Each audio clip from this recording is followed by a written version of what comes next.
So flee youthful passions and pursue righteousness, faith, love, and peace, along with those who call on the Lord from a pure heart.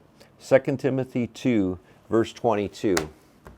I don't know if you've ever had a discussion with someone about the pros and cons of living together before marriage, but in our current climate, it seems as though it's an arrangement that is viewed as self-evidently best practices for those considering marriage. Given the opportunity to converse about it, you may feel ill-prepared to share persuasively your concerns. Let me share a few thoughts that might help. Just recently, I read an article entitled, "There's a Reason Moving In Before Marriage Makes Divorce More Likely, but Barstool Can't Figure It Out," written by Elle Purnell.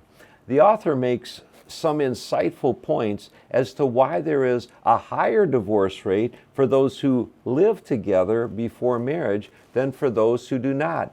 And the word barstool in the title is a reference to a podcast of several young women discussing these statistics that felt that the findings were completely counterintuitive.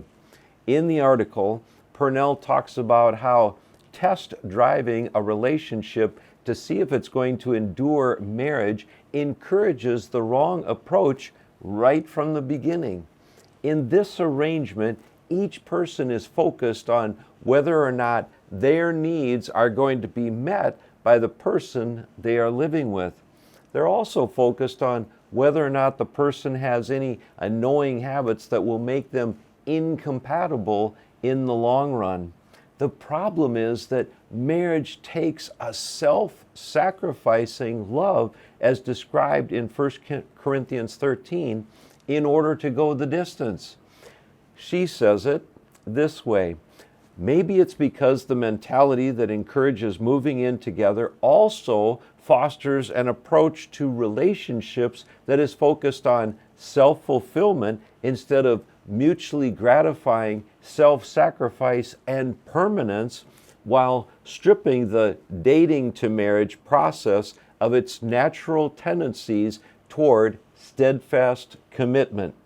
Interestingly enough, the testing data indicated that 80% more marriages end in divorce for those who live together prior to marriage than those who don't.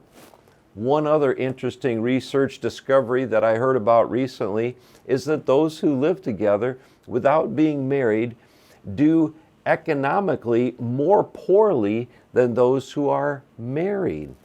The permanence of the marriage relationship fosters the ability to sacrifice together and keep an eye on the long-term goal rather than settling for what each person can accumulate in their independent bank accounts. The bottom line is that it is never a good idea to do things your own way and ask God's blessing on it. It's always better to do things God's way and anticipate His blessing on it. Living together before marriage as a trial run is never God's best.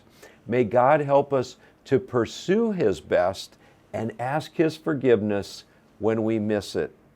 Press on in the Lord.